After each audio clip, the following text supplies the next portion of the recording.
Bismillahirrahmanirrahim. Alhamdulillahi rabbil alamin wa bihi nasta'in ala umuri dunya waddin. Nastaghfiruhu wa nastahdihi wa natubu ilayhi wa natawakkalu alayhi. Wa na'udzu bihi min shururi anfusina wa min sayyiati a'malina.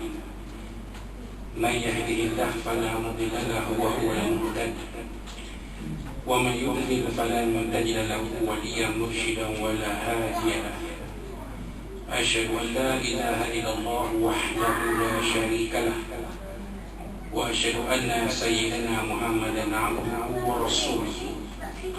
اللهم صل وسلم وبارك على هذا النبي الكريم سيدنا وحبيبنا وشفيعنا وزورنا ومولانا محمد المصطفى وعلى آله وصحبه ومن دعا بدعوته وتمسك بسنته وجاهد في سبيل الله إلى يوم الدين. رب اشرح لي صدري ويسر لي أمري واحلل عقدة من لساني يفقهوا قولي. سبحانك لا علم لنا إلا ما علمتنا إنك أنت العليم الحكيم. ولا حول ولا قوة إلا بالله العظيم. اللهم افتح علينا حكمتك وانشر علينا من خزائن رحمتك يا أرحم الراحمين. اللهم أرنا الحق حقا وارزقنا اتباعه وأرنا الباطل باطلا وارزقنا اجتنابه. قال الله سبحانه وتعالى في كتاب العزيز: أعوذ بالله من الشيطان الرجيم. ومن يهاجر في سبيل الله يجد في الأرض مراغما كثيرا وسعة. ومن يخرج من بيته مهاجرا إلى الله ورسوله ثم يدركه الموت فقد وقع أجره على الله وكان الله غفورا رحيما. صدق الله العظيم. وقال الله سبحانه وتعالى في القرآن المجيد: أعوذ بالله من الشيطان الرجيم. يا أيها الذين آمنوا إذا قمتم إلى الصلاة فاغسلوا وجوهكم وأيديكم إلى المرافق وامسحوا برؤوسكم وأرجلكم إلى الكعبين وإن كنتم جنبا فاطهروا وإن كنتم مرضى أو على سفر أو جاء أحد منكم من الغائط أو لامستم النساء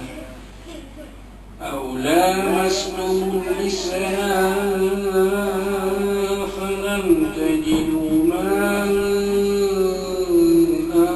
فتيمموا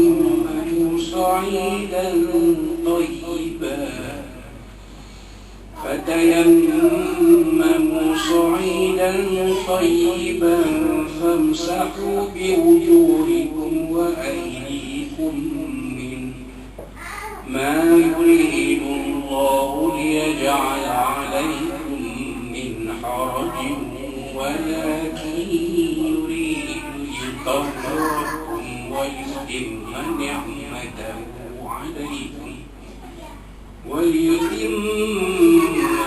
نعمته عليكم لعلكم تشكرون. صدق الله العظيم.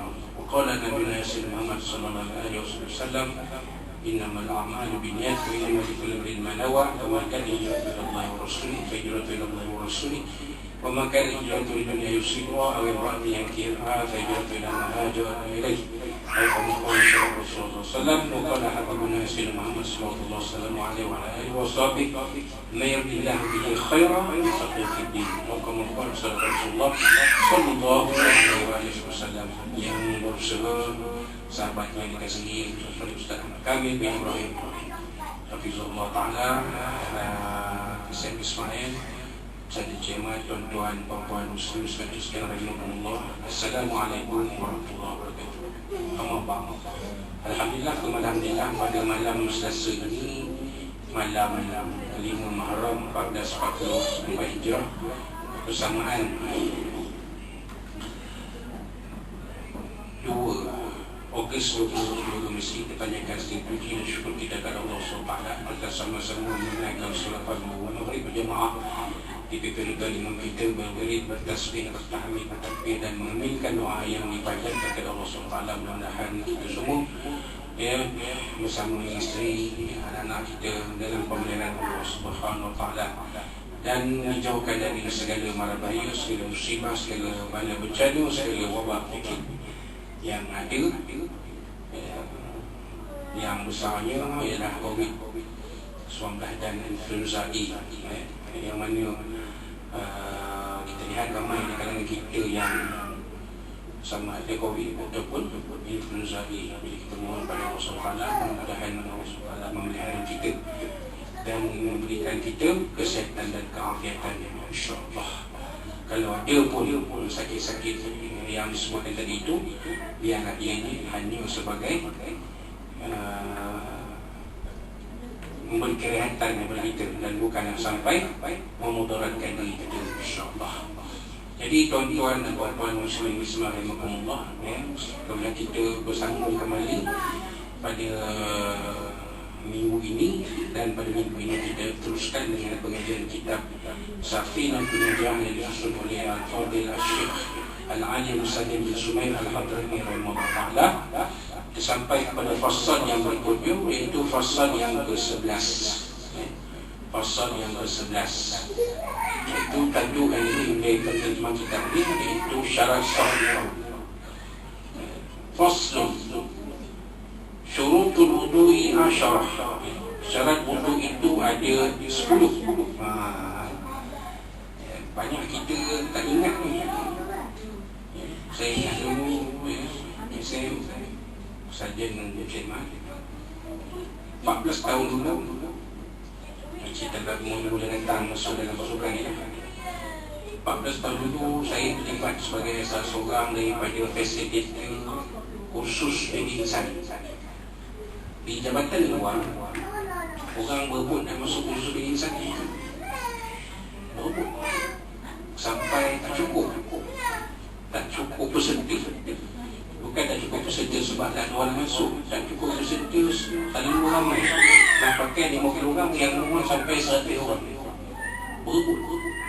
Atau kata tak cukup peserta. Tapi dalam pasukan kita, bila sebut pendidikan, waktu itu orang pakat menolak. Pakat tak nak pergi sebab nama yang dicalonkan itu datang dari, kalau sekarang dipanggil pematuhan, standard dulu dipanggil kata tertib. Jadi orang yang masuk usul insan ni dicop sebagai warga PDM yang ada masalah. Jadi tak nak pergi lah. Tak nak pergi. Masing-masing semua pakai tolak. Tapi nama ni yang kena pergi juga. Pergi muka puyuh. Muka puyuh. Sekarang kata muka puyuh. Muka tu muka tak ceria. Hitam berpuni itu muka tak ceria. Muka tak ceria, muka tak puas hati, muka menahan marah pun dia. Jadi seminggu tu dia buat kan? Ada solat jemaah, ada kuliah, ada tazkirah, ada qiyamul lail. Kaunseling tu kaunseling lah, ada pengisian dia. Jadi antara yang kami buat ialah ujian fardu ain untuk semua peserta. Tak ingat berapa bilangan, berapa jumlah dia, tapi puluh-puluh orang lah. Puluh-puluh orang lah. Dalam 20 ke 30 orang seluruh kontingen Perak. Anggota daripada pangkat SI sampai bawah, sampai konstable.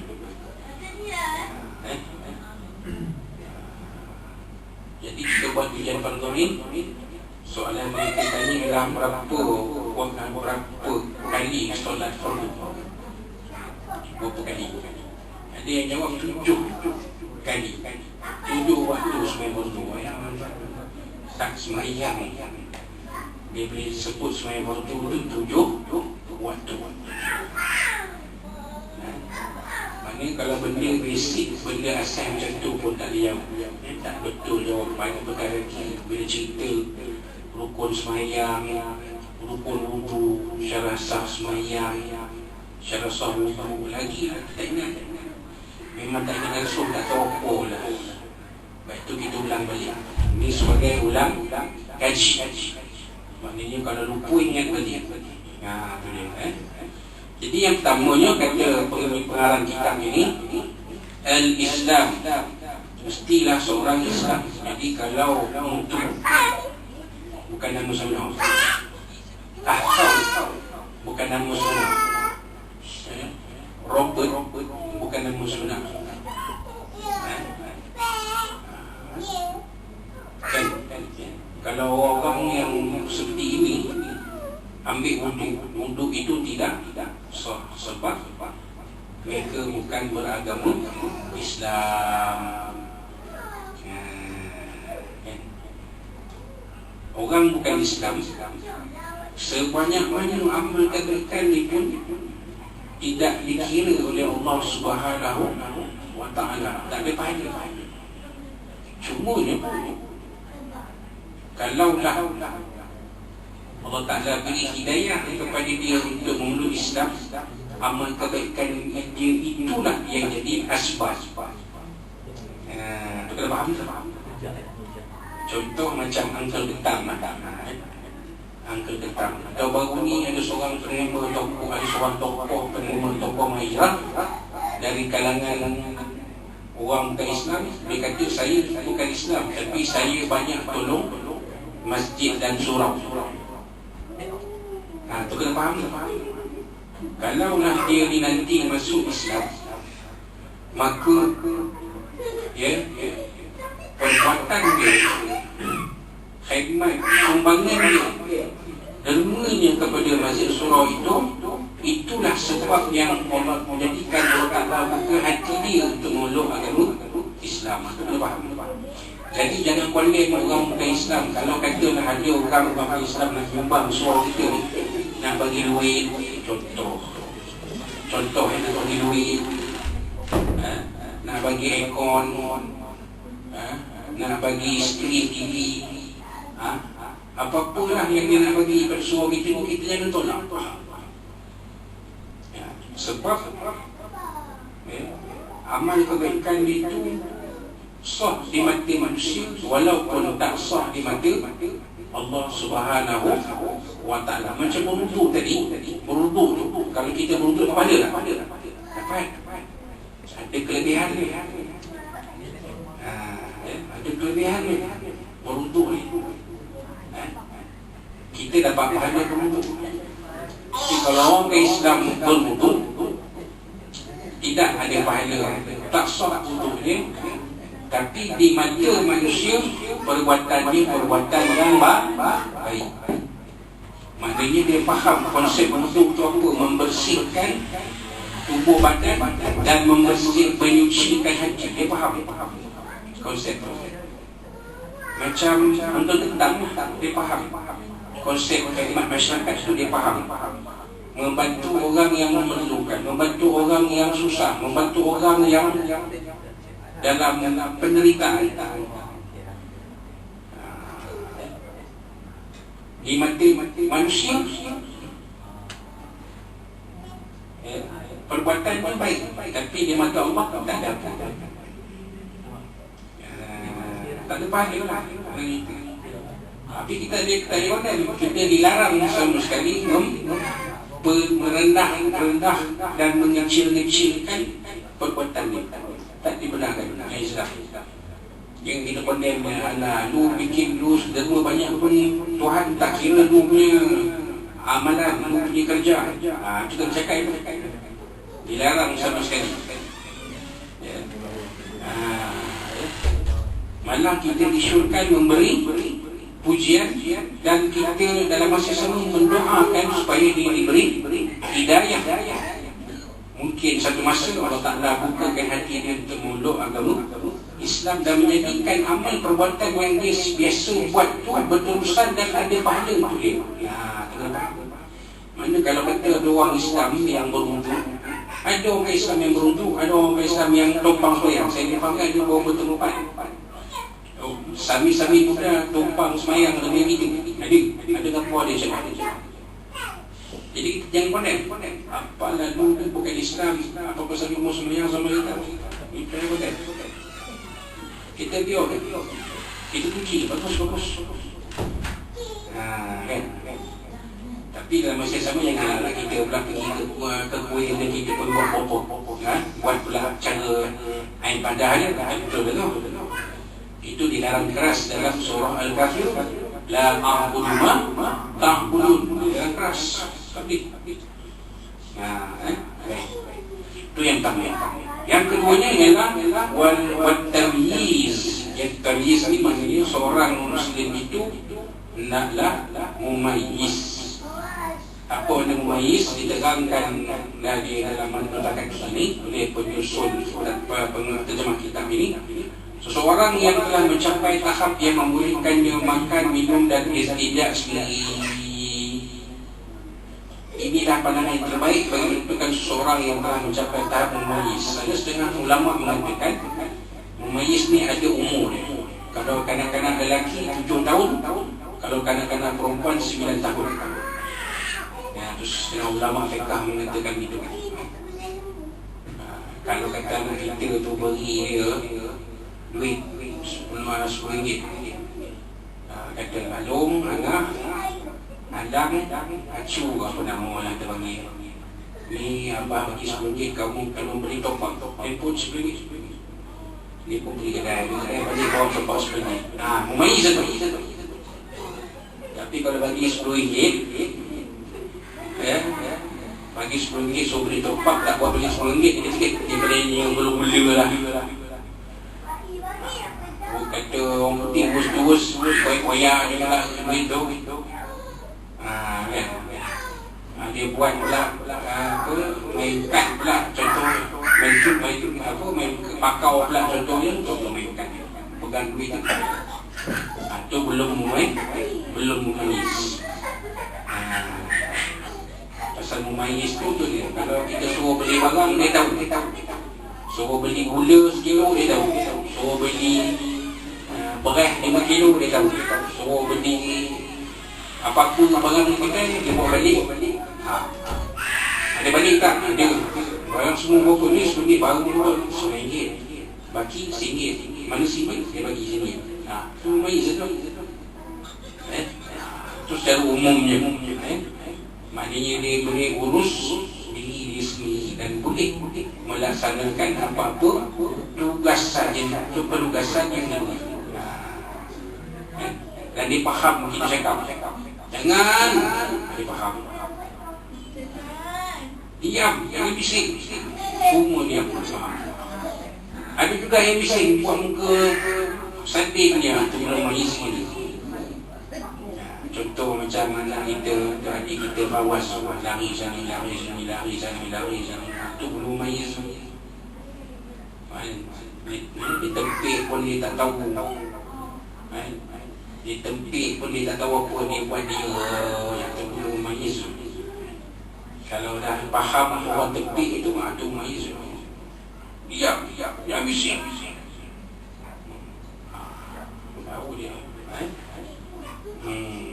Wallahu a'lam. Ingat cikgu sekolah tu marah itu. Saya dah cakap bahasa Melayu, orang nak suruh saya cakap bahasa Tamil tak faham bahasa. Dia marah tu cikgu sekolah. Suruh diam, tak nak diam, bising lang-lang. Macam mana tak faham. Belum faham lagi, baru dia jadi dua. Mana nak faham lagi? Baru 8 tahun. Kanak-kanak tadika kemas ke depan. Boleh mumayyiz itu tak kerti apa. Pergi di sini saya tak belajar di sini itu. Masalah itu. Itu boleh mumayyiz tadi kan. Wallahu a'lam. Baik. Kemudian yang ketiga, wan niqawu anil haidi wan nifas. Apa dia tuan-tuan? Mestilah suci daripada haid dan nifas itu wanita. Wanita dalam haid dan nifas kalau berwudu tidak sah wudunya. Tidak sah wudunya. Sebab wudu ini ialah mengangkat hadas kecil. Mengangkat hadas kecil. Satu niat wudu itu nawaitu raf'al hadasil asghar. Saya aku niat mengangkat hadas kecil. Tapi perempuan haid nifas hadas besar macam mana nak angkat hadas kecil? Memang tak boleh lah. Itu yang ketiga. Yang keempat, wa amma yamna'u usul al-ma'i ila al-bashar. Mestilah suci daripada sesuatu yang boleh menghalang air sampai ke kulit. Boleh tuan-tuan, maksudnya bila kita berwudu tu, anggota wudu itu mesti suci daripada apa-apa yang boleh menghalang air sampai ke kulit. Contoh, ada gam ke, melekat, ada dawatan ke.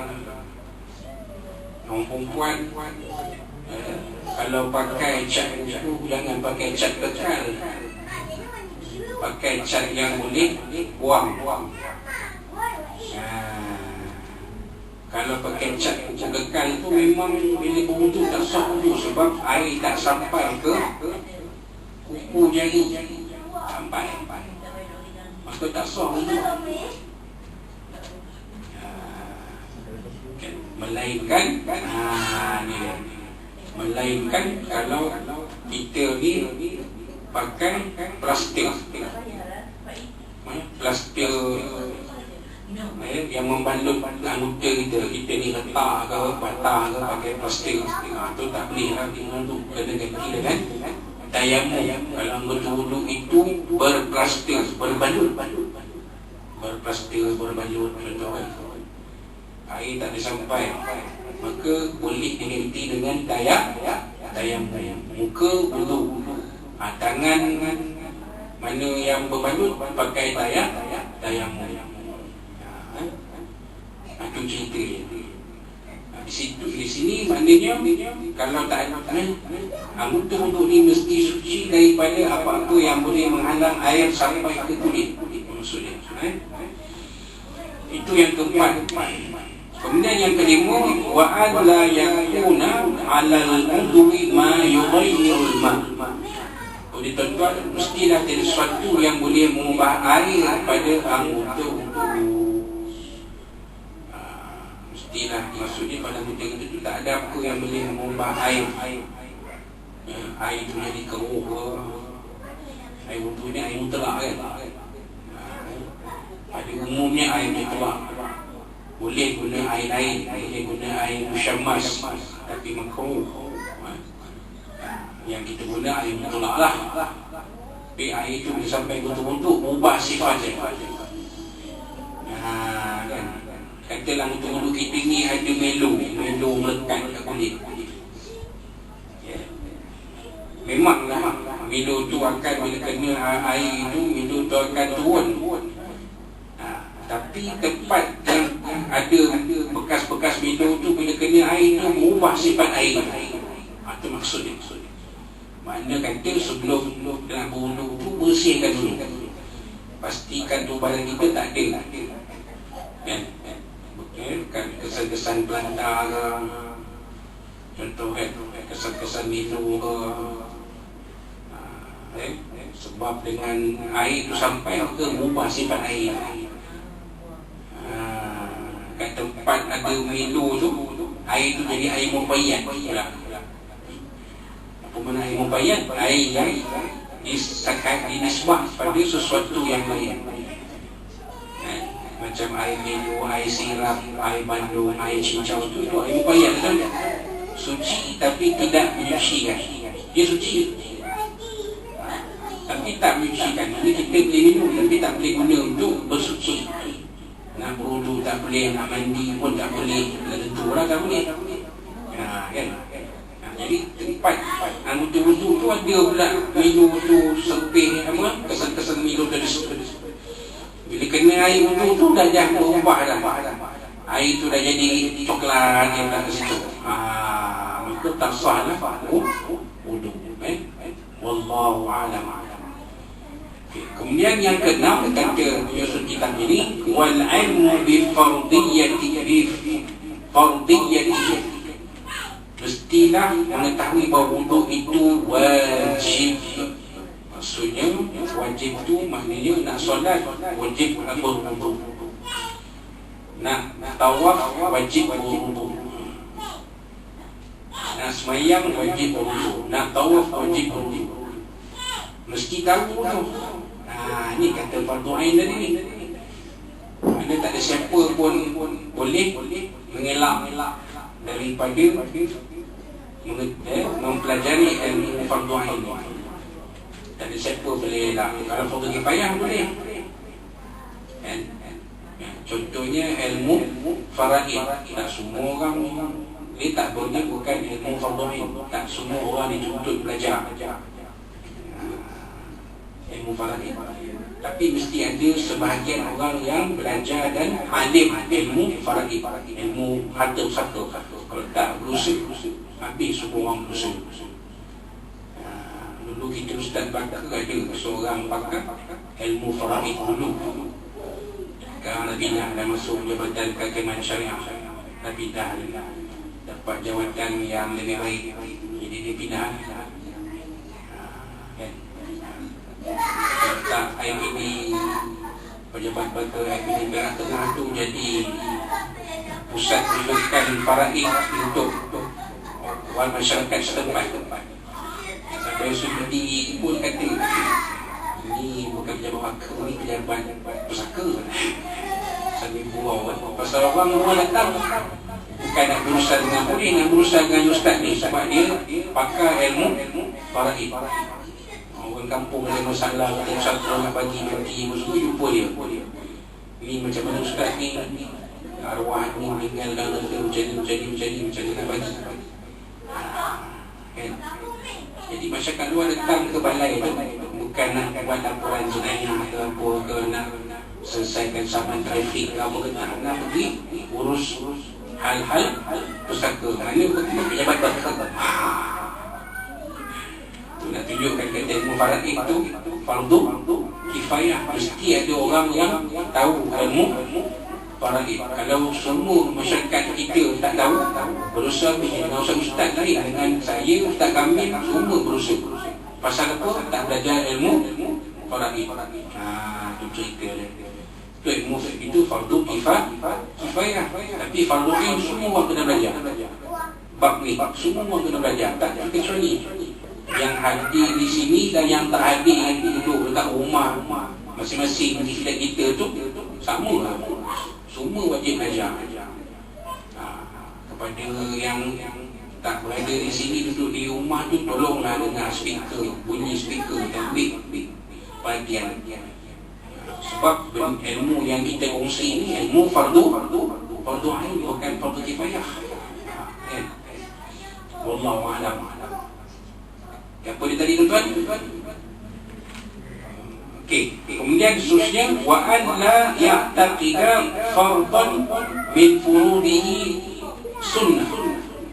Mestilah tidak mengikatkan mana-mana rukun wudu itu sebagai sunnah. Ini tuan-tuan. Rukun wudu ada berapa? Kalau tanya berapa rukun wudu? Kita rapi. Rukun sembahyang ramai orang 13 atau 17. Tapi rukun wudu tak ramai orang. Rukun wudu ada 6 je. Apa dia? Kedua, membasuh muka, keseluruhan kawasan muka, termasuk janggut kalau ada janggut lah. Seorang janggut dia saya tutup pun macam di Arseng Restuki. Saya anak Malaysia, saya anak Malaysia. Itu namanya di Arseng Restuki. Sem tu bukan nama, Sem tu saya anak Malaysia. Tengok janggut. tahu inai pasal tu dia dah ubat 70 lebih tahun ni. Tu kalau berwuduk semua kena basuh janggut tu habis. Tak boleh tinggal sikit masih. Maknanya kalau pakai, kalau bilik air kita tu kan ada spray kan, kat tandai kan ada spray tu, kena pakai spray lah. Basuh muka tu basuh sekali kan, janggut. Lepas tu membasuh kedua belah tangan sampai ke siku. Berapa? 3. Membasuh sebahagian, menyapu sebahagian kepala. 4. Membasuh ke kedua belah kaki sampai buku lali. Berapa? 5. Yang ke-6 tertib. Yang dahulukan, yang kemudian kemudiankan. Kalau kita iktikad salah satu daripada rukun ni sunat, contoh sampai pada sunat je, maka tak sah untuk kita. Tu kita tahu. Ni kata orang ngaji ni, kalau tak ngaji kami kita tak tahu. Subuh ustaz, subuh tak apa, tak basuh. Yang sunat ialah membasuh seluruh kepala. Itu sunat. Kalau kita mazhab Syafi'i, menyapu sebahagian kepala. Wamsahu birubusikum, menyapu sebahagian kepala. Itu rukun. Kalau menyapu keseluruhan kepala, itu adalah sunat. Kan? Wallahu a'lam. Okey. Itu dia tadi. Jadi rukun-rukun yang 6 ni jangan ada kita iktikad walau satu daripada 6 ni sunat, maka tak sah untuk kita. Okey. Itu yang ke-7. Yang ke-8, wal ma'ut tahur. Air yang digunakan untuk berwuduk itu mestilah menggunakan air yang suci lagi menyucikan air mutlak. Yang tadi dia kata at-tahur. Para sahabat bertanya kepada Nabi SAW tentang air laut. Satu ketika para sahabat ni ada yang jenis turun ke laut jadi nelayan, jadi pelaut, pedagang. Jadi mereka tanya kepada Nabi SAW, ya Rasulullah, kami naik kapal ni, kan? Boleh tak kami berwuduk pakai air laut? Sebab air yang kami bawa tu untuk minumnya, takkan nak minum air laut. Maka Nabi jawab, al-tahuru ma'u. Air laut itu suci lagi menyucikan. Wal hillu maitatu. Apa dia wal hillu maitatu? Halal segala bangkai dalam laut tu. Maksud dia ikan apa-apa tu dalam laut, ikan ke, sotong ke, udang ke, apa ke, magic dia halal. Boleh makan lah, kan? Apa yang ada dalam laut tu semua boleh makan, asalkan dia bukan dua alam. Kalau singa laut dia kan, singa laut mengenai darah tu dia masuk laut. Kadang-kadang darah ke dalam laut kan, singa laut namanya seal, atau boleh seal, S-E-A-L. Halal tak makan? Tak halal, sebab dia binatang dua alam. Dia boleh duduk dalam laut, dia boleh duduk atas darat. Begitu juga penyu pun tak boleh makan, sebab dia dua alam. Tapi telurnya halal dia makan. Telur penyu boleh makan. Kan? Jadi balik pada tadi, air tahur tu, al-ma' tahur tu air yang suci lagi menyucikan, air mutlak. Air laut boleh, air tasik boleh, air sungai boleh, air pakik boleh. Pasal dia asalkan mengalir. Boleh. Pasal walaupun dia terkepung, tapi dia lebih dari 2 olah air lembu. Boleh. Air lembu boleh. Lembu macam tasik juga kan? Cuma tasik tu sudah jadi, lembu tu orang korek, biji timah, akhirnya jadi lembu tinggal air macam tasik temu 4 kali ada. Asalnya lembu. Lumbung tu asalnya lumbung tinggal. Sekarang jadi tasik, pergi tasik temu. Orang mancing dapat ikan macam-macam. Jadi ikan rohu ada, ikan air tawar, semua ada dalam tasik temu. Itu cerita. Maka air tasik temu tu besar diguna untuk masuk air itu dalam. Baik. Kemudian yang ke-9, wadukhulul waqt wal muwalat lida'il hadath. Muslim 10 ni keadaan dia sama. Apa dia tuan? Mestilah masuk waktu dan mualat bagi orang yang sentiasa berhadas. Apa makna sentiasa berhadas ni? Dua keadaan. Satu, dia mengalami sensatul baul, kencing tak tus, kencing tak tahan, asin meleleh. Ataupun orang tua yang pakai pampers, orang tua kan dia pakai pampers, dia waras, boleh smile tapi tak boleh kontrol lah. Ada masalah prostat kalau macam tu ya. Jadi masuk waktu baru berwudu. Kalau dia di luar waktu tak sah wudu. Maksudnya bila masuk waktu isyak, saya masuk waktu isyak baru berwudu, itu sah wudu. Kalau waktu macam ni tak sah wudu, pasal belum masuk waktu. Begitu juga mualat. Mualat tu perempuan ini wudu dua. Maksudnya bila dia berwudu tu dia tak boleh lama. Tak boleh lama tu maksudnya dia tak boleh ambil ke sembang, ambil ni. Dia kena terus. Kan. Lepas tu wudu tu tahan untuk satu semayang fardu dan beberapa semayang sunat.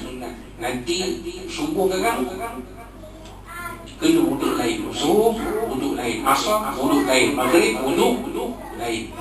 Sama juga keadaannya bagi perempuan yang mengalami istihadah. Apa dia istihadah ni? Darah penyakit. Darah penyakit ni macam mana? Kalau perempuan tu biasa haid 7 hari, 8 hari, tiba darah lebih daripada biasa, kira sampai 15. Sebelum 15 dikira darah haid. Masuk 16 itu bukan darah haid, itu darah penyakit istihadah. Wajib mandi, pakai pad siap-siap kena elok. Lepas tu boleh wudu, boleh semayang macam biasa, tapi wudunya macam salul baul tadi, tahan untuk satu semayang fardu dan beberapa semayang sunat. Itu saja. Lepas itu pergi wudu lah. Kau ada masalah tertentu, masalah sakit puan ni, tu umum puan tu dipanggil istihadah. Bagi lelaki sensatul baul, kencing tak tus, meleleh kan. Kalau pakai seluar tu, buka seluar dekat seluar dalam tu ada kesan kencing. Tu maknanya ada tu masalah. Dia ada masalah. Cek takut kanser prostat. Orang lelaki aja dulu. Maksud saya lah, saya lelaki perempuan. Nak jaga. Betul lah. Saya bukan perempuan, saya lelaki usah kami. Itulah kan. Jadi orang lelaki ni antara perkara yang dia jaga ialah kanser prostat. Kata arwah Dr. Jamnun Azhar kan, kata arwah ni, saya nak pergi kata dia masa dia berceramah lama dulu dan ingat arwah Dr. Jamnun Azhar kan ni seorang doktor perubatan lulusan Al-Azhar, dia ambil perubatan MC, jadi doktor boleh jadi ustaz mengajar boleh. Dia kata orang lelaki kalau nak elak kanser prostat, kalau boleh elak kencing tinggi. Kalau nak kencing pun duduk atas, duduk dalam jempung ke, duduk atas apa ni, atas mangkuk tandas, tapi jangan berdiri. Kalau boleh elak, kalau tak boleh elak cerita lain kan. Sebab bila kita kencing tinggi itu meninggikan risiko kena kanser prostat, kata dia. Kata arwah, saya ingat lagi Dr. Jamil Azhar Mulkan, arwah kata beliau. Jadi kita orang lelaki ni macam tu lah. Kalau boleh elak lah. Tapi kalau tak tahan macam mana dengan menyangkung terkeluar dalam kecil langsung, tak boleh nak kata apa lah. Luar dia suara tu kencing tinggi lah, macam mana nak tahan dia. Menahan kencing itu risiko dia apa? Bertukar malah kita. Jadi kalau kita keadaan biasa tak apa, kita duduk lah. Jangkung ke duduk atas mangkutan kurangkan berdiri, kerana bila berdiri kencing itu meningkatkan risiko kena kanser prostat. Wallahu a'lam. Itu dia. Dan 10 syarat sah berwuduk yang telah kita huraikan satu persatunya. InsyaAllah pada kuliah kita akan sambung dengan fasal yang ke-12, iaitu perkara yang membatalkan wuduk. Perkara yang membatalkan wuduk tahu, kita dah tahu dah syarat sah wuduk, tahu dah. Tapi perkara yang membatalkan wuduk, insyaAllah pada kuliah kita ni pada bulan akan datang, insyaAllah akan sambung. Untuk minggu depan kita akan ikut seperti mana yang telah disusun. InsyaAllah kita akan mengaji kitab 40 hadis sematan Arba'in Imam An-Nawawi rahimahullah ta'ala. Hari itu di segi dulu apa lagi dia? Bagi yang menaikkan kepada haji, melakukan tawaf, sa'i, sebagai dalam keadaan dia berhadas, macam mana? Maksudnya dia kalau ada penyakit kencing tak awas, punya hukum tu dalam kes dia punya status dia macam mana? Sama lah macam kita nak sembahyang tu, tahan untuk tawaf itu sahaja.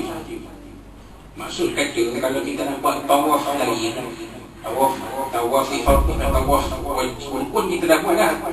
Nak buat tawaf sunat kan, kena lain, kena ambil wuduk lain, kena salin balik pampers tu, pakai pampers baru, wuduk lain, baru tu baru kita buat tawaf lain, tawaf sunat. Tapi kalau kita baca tadi, boleh satu semayang fardu dan beberapa semayang sunat. Bermakna untuk tawaf, satu tawaf rukun dan beberapa tawaf sunat. Ada orang lepas semayang fardu dia tawaf kan. Lepas semayang fardu dia pun, sebab waktu semayang fardu semua tergeti, orang akan mengelilingi Kaabah untuk semayang fardu kan?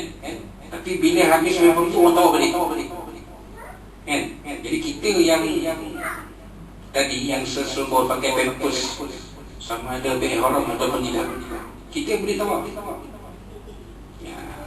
Lagi kalau kata tawaf fardu tu, buat satu tawaf fardu tu dan satu tawaf sunat. Itu cerita dia. Tapi nanti asal kena salin balik lah, salin balik pampers, pakai pampers baru, wuduk balik, lepas tu semayang asal, lepas semayang asal balik tawaf balik. Sebab dalam Masjid Haram tidak ada waktu haram semayang. Dalam Masjid Haram kita boleh semayang 24 jam. Itu special di Masjid Haram. Kalau lain ada waktu tak boleh semayang sunat juga. Lepas subuh tak boleh, lepas asar tak boleh, untuk tengah hari tak boleh kan, hampir maghrib tak boleh kan. Waktu diharamkan semayang sunat mutlak. Tapi dalam Masjid Haram 24 jam. Tengah hari putih boleh semayang. Dalam Masjid Haram tadi bukan kat luar. Ada orang faham dia kata dia semayang dekat dekat hotel dia. Hotel tu nampak masjid dia kan. Saya di hotel saya nampak masjid. Saya dia dah masjid. Tapi jadi saya semayang kat hotel lah. Apa dia turun lebih masjid? Tak sah. Bukan tak sah, sah semayang dia, tapi tak dapat 100,000 kan 3 kali pahala. Tak dapat. dan dia terikat dengan waktu haram sembahyang sunat mutlak. Kalau dalam Masjid Haram tak terikat. Boleh sembahyang bila-bila, lepas asar boleh, lepas zuhur boleh. Lepas tu kalau kita lihat kan, lepas sembahyang zuhur ada sembahyang jenazah, lepas sembahyang asar ada sembahyang jenazah, lepas sembahyang subuh ada sembahyang jenazah. Pasal tak tingkatan. Dalam Masjid Haram boleh sembahyang sunat apa sembahyang pun 24 jam. Itu istimewanya Masjidil Haram. Boleh jadi nampak jelas. Wallahu a'lam. Kalau tak betul nanti biar tepi. Tak betul Ustaz, saya tanya dengan Ustaz Kamudin, nak jawab dia. Tu orang lagi anjing kan. Setakat yang saya tahu macam tu. Maknanya orang yang dalam keadaan yang disebut tadi, kalau dia tawaf, dia boleh tawaf.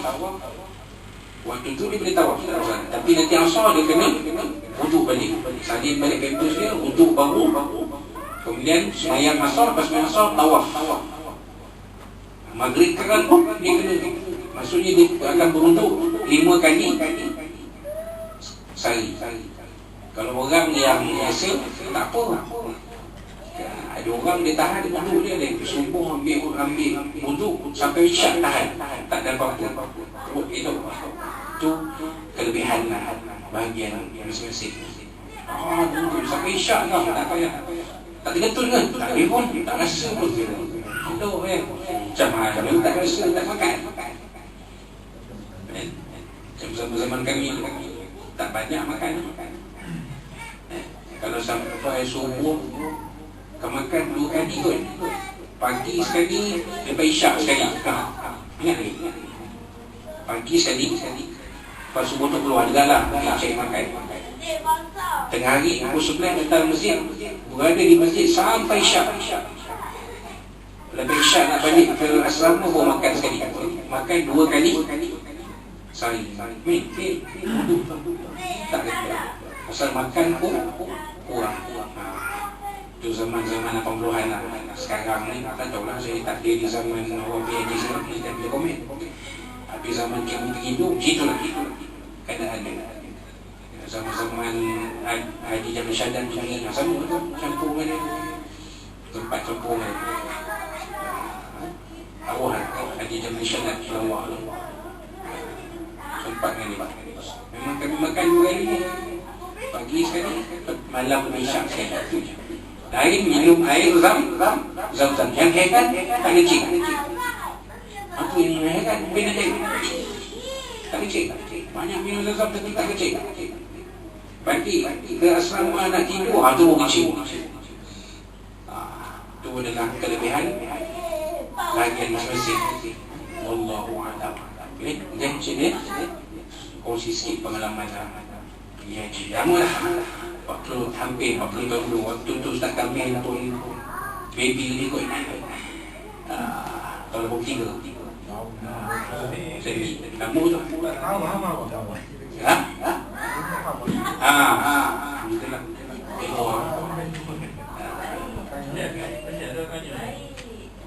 Silakan.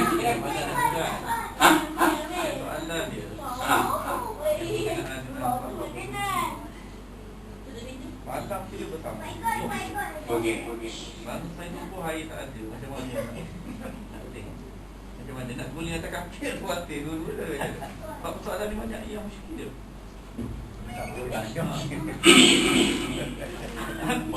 Anda ni tak boleh putih, tak salah macam mana? Air tak ada. Adakah di situ kita ada alternatif lain? Contoh air yang ada, walaupun kita buka pack kosong-kosong ni, dekat air minum ada. Air minum ada. Ada tak? Kalau ada, tak dapat tidak, itu je lah alternatif yang ada pun. Tapi kalau boleh wajib, memang tak boleh pakai air minum tu cukup kan? Ada tak kita menyimpan alat tayamum? Kalau ada, tayamum itu adalah ganti tayamum. Tetapi kan, tetapi sebaik air ada mandi, wajib mandi wajib. Dia nampak kan? Dia nampak kan? Sebab dia ganti kepada wudu. Itu air wudu tak ada. Air wudu tak ada. Kita ada alat tayamum, pakai tayamum sah sembahyang. Tak, mandi hadas dengan tayamum. Tayamum itu adalah ganti kepada mandi wajib tadi. Kita mandi wajib juga. Niat pun sama. Saja aku mengangkat hadas besar dengan tayamum ini kerana Allah Taala. Itu niat dia. Tayamum muka dengan tangan dia. Tak payah satu badan. Aku mandi wajib ni, mandi dia sekali satu badan kemudian. Api lah, dengan kiri pun boleh ke padang. Boleh ke padang. Jadi konsep dia, walaupun tayamum itu mandi wajib dia, tetapi muka dan kedua tangan sahaja. Lepas itu boleh sembahyang. Tapi itu saya sebut ulung-ulung tadi. Tapi sebaik air ada semula, maka wajib mandi wajib.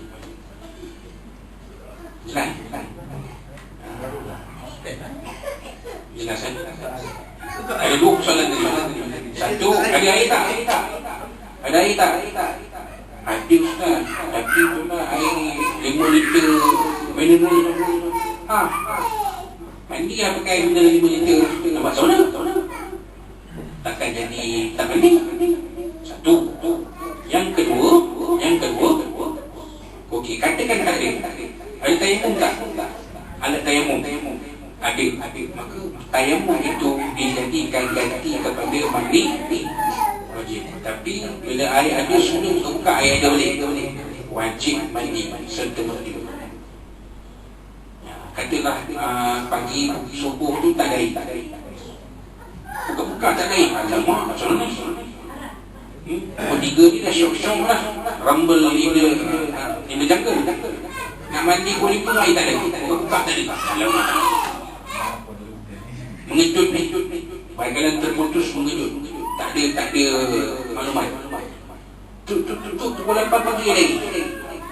Subuh ni macam nak ulang balik solat subuh. Tak payah. Sebenarnya subuh tadi tu tak perlu ulang. Sah sembahyang. Tapi bab mandi wajib kena mandi serta merta. Sebaik ada air. Keharusan menggunakan tayamum itu terbatal dengan sebab ada air. Nanti kita akan bincang kalau kita ada sebut tentang tayamum. Tapi kita tanya kita kena sebutlah. Jadi keharusan menggunakan tayamum terbatal sebaik saja ada dijumpai air. Bagus kalau kami tanya soalan ni. Dia pun tak dia bukan tak jawab tu, maksudnya takut salah jawapan. Ya.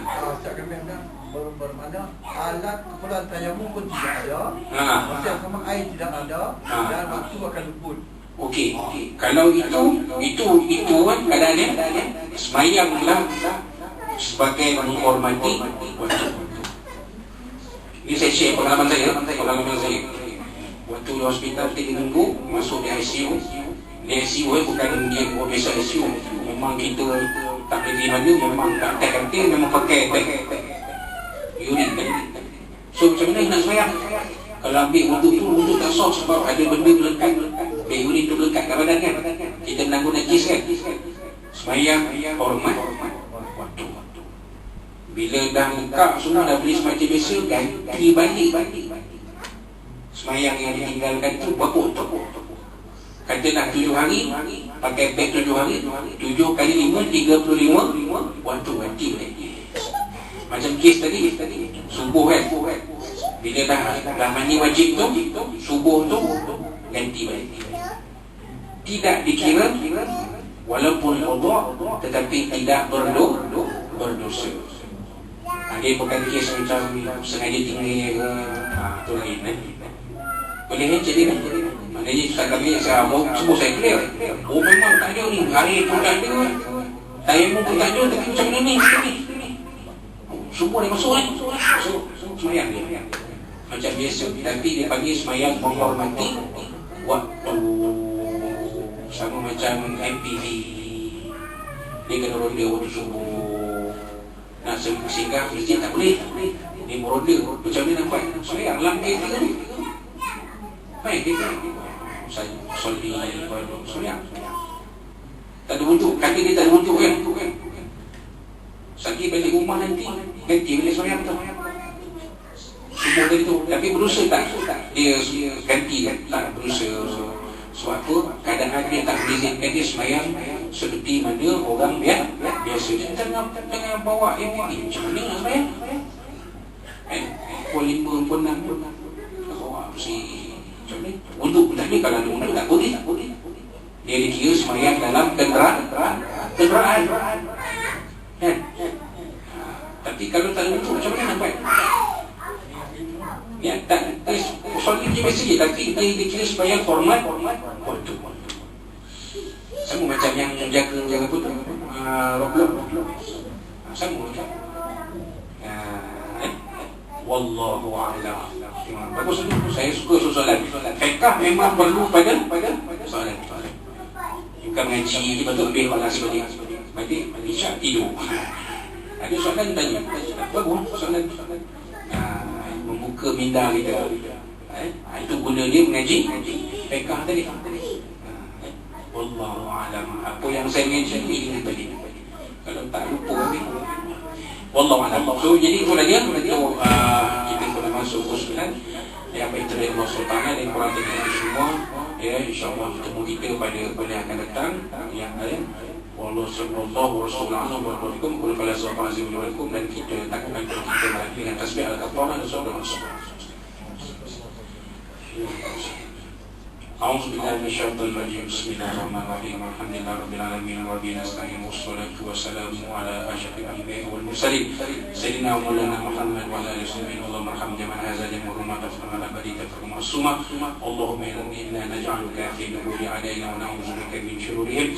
Allahumma baddid shamlahum wa farid jam'ahum wa shaddid kalimatahum wa zazid aqdamahum wa sa'alaka min khilabik ya qahhar ya jabbar ya mutakabir ya Allah ya Allah ya Allah. Allahumma inzil kitab ya mujassal بأزم العذاب يزيد وصلنا بفضلك يا سيدنا وسلم يا أرحم الراحمين. ربنا زدنا نزلا فما أكرم ربنا آتنا في الدنيا حسنة وفي الآخرة حسنة وقنا عذاب النار. ربنا عليك توكلنا وإليكم إليك المصير.